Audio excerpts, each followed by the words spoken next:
Hey people, what's good? Mount Let the Hellfire. I hope everybody's doing great. Been absent for the channel for a couple weeks, just been really busy with work and traveling for customer engagements and whatnot, but you didn't come here to hear me yap about that. You came here to hear me yap about this. This is the Knights Armament QDC CQB-PRG, the smaller cousin in the 762 series, because if this is 556, there was one smaller. But before we get into all that, to be a good little YouTuber, I do need to humbly request that you like the video if you like what you hear, and if you want to hear it from me specifically, subscribe to the channel, hit the bell icon, select all, so you can see anytime I upload, which is unfortunately not very often nowadays, but you know, I always say that I try to give as much time as I can to the channel. If you have feedback on the video, you want to ask any questions, or just tell me I talk too damn much, which, hey, spoiler alert, that's not going to stop. Drop a comment, and if you don't mind, share this on other social media. And speaking of which, I have created another Reddit account, same handle as here, Mount Let the Hellfire, all one word, just to stay up on the latest Reddit posting and shit posting and whatnot on guns, cars, and watches, because unfortunately, I'm into all three of those expensive hobbies and expensive collections. And then I've also updated the channel description info with my email because it actually wasn't there for the previous videos. A couple folks had dropped a comment like, hey, how do I actually reach out to you? So it's over there. It's info@mountletthehellfire.com, I believe, unless it's .io. I'll flip it up. If not, just check the channel description. With all that good YouTuber nonsense out of the way, for those who don't like when I talk too damn much, which again, it's not going to stop, what do I think about the CQB? Is it a good buy? Is it noticeably worse than the CRS? And the answer is yes, it's a good buy. Yes, it's worth it. No, it's not really that noticeable versus the CRS. I mean, of course, there is going to be some of a difference. Now, my choice of host, this is the M110A3 contract overrun upper on an SR25 lower. I'm just going to call it M110A3 for all intents and purposes. It is 22-inch 6.5 Creedmoor barrel with the URX6. So even though 6.5 is a pretty high pressure round, that 22 inches of run allows most of that powder and that pressure spike to not be as high as, say, a K7, which is a 14.5, or even like a K1. With all that in mind, yeah, I think this is honestly pretty great for what it is. You save a couple inches off the full length of the gun, which I guess kind of matters on something where it's this long, right? It's a veritable musket, just like the M110 was before it, 20-inch barrel with the freakishly long military gate latch reflex suppressor. But you don't really lose any performance. Like at the shooter's ear, and I all shoot doubled up, I couldn't really notice. It wasn't until playing the videos back to back and listening to them a lot where I'm like, okay, I could kind of sort of tell. But even then, there's a lot of things that influence that. One, as I always talk about, microphones, even the high-end microphone I'm using right now, or higher end as far as like a lapel mic, the DJI Mic 2, their sensitivity is only so high and only so low. It's a condenser mic. It's going to combine those sounds from the highest and lowest pitches it can to normalize it. But when you're recording on the same device, relatively it all sounds the same, but you're still going to get aberrations. You're still going to get artifacts, and shot to shot, string to string, temperature differences. It's really hard to tell. So I would just say that, hey, if you want to do like more research, try to listen to more videos, get more people's impressions, or just buy one. Now, to further make this a good buy, as you might have read on my community post here on YouTube or from other threads in like r/Knights Armament or r/CAC, or you saw the original thread on ar15.com from Jack Lueba and the various, quote unquote leaks, right? There is a new generation of the QDC PRG cans coming out, the 3D printed ones.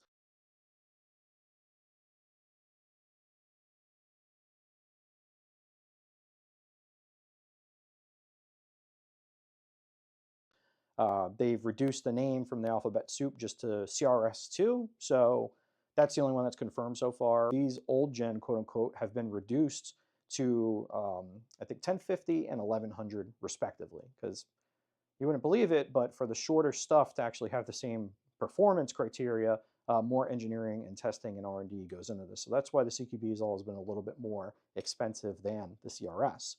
Now, I don't know if they're going to do a V2 of the CQB. So these are a great bargain now. When I got the CRS, it was essentially 400 off, right? It was like a 200 free tax stamp and then an additional 200 off from the sweatshop gang over at Rooftop Defense. And then I didn't pay a transfer fee for this, so this was essentially just whatever the shipping was, right? So it was like $16.58 or whatever with the tax. With this, I got it when the last one, I think, when Sol reduced the prices based on the new recommended MAP or MSRP. So you'll see these in like the 1,000 to 1,300. Now the scalpers, the flippers, the guys who don't actually have inventory from Knights, they get it from another retailer up the chain. You know, they're still like 1,300 to 1,500. For that price, I still think this is a good buy, right? Like, you know, from this channel and from some of my other content, I'm a big Surefire proponent as far as like overall value to dollars and overall performance, not just length, not just weight, but decibel reduction, heat reduction, heat signature, you know, what flash, what force round port pop and whatnot.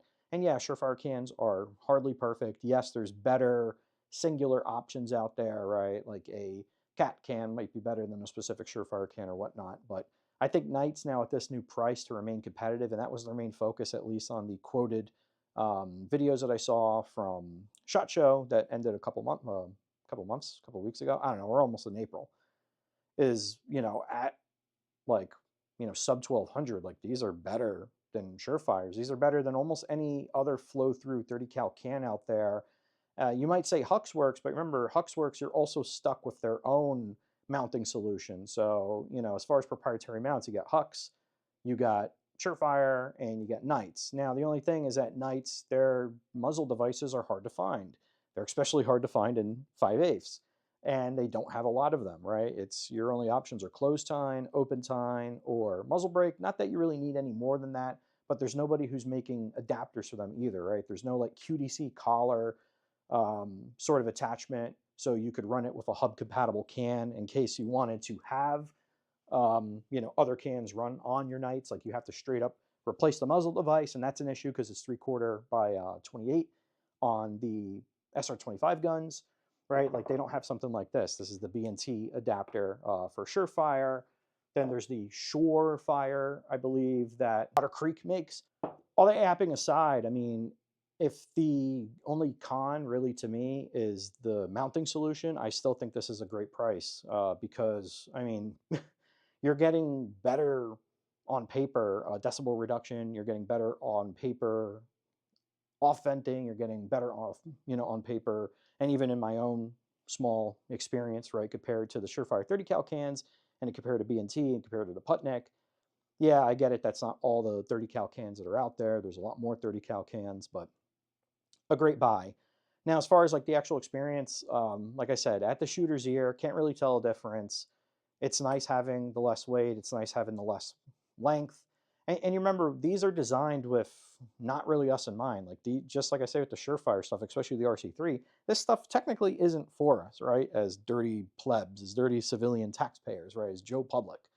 These were designed with agency and with special mission unit or USSOCOM or foreign, you know, NATO military requirements in mind, right? So they have their own requirements, they have their own eggheads, they have their own tax dollars that are going towards their programs to fund and develop characteristics and criteria for the request for proposals and then eventually for contract award, right?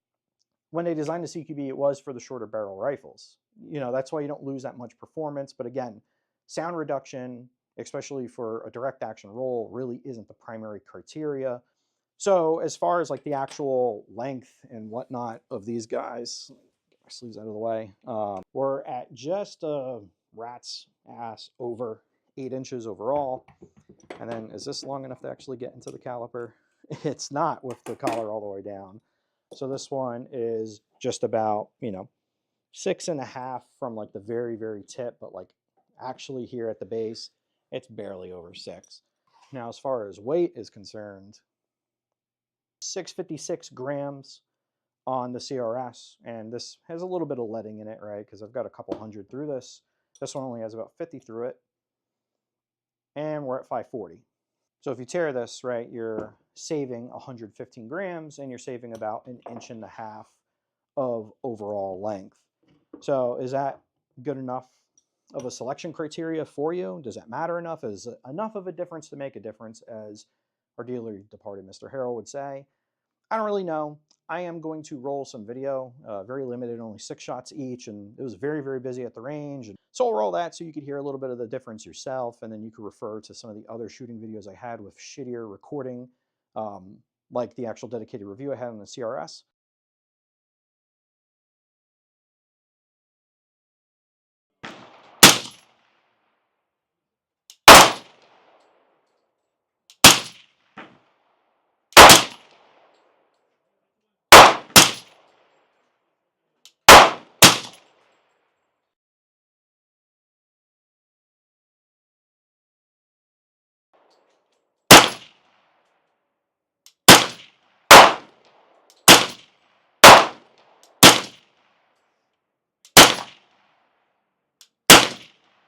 All right, folks, like I said, just small audio sampling.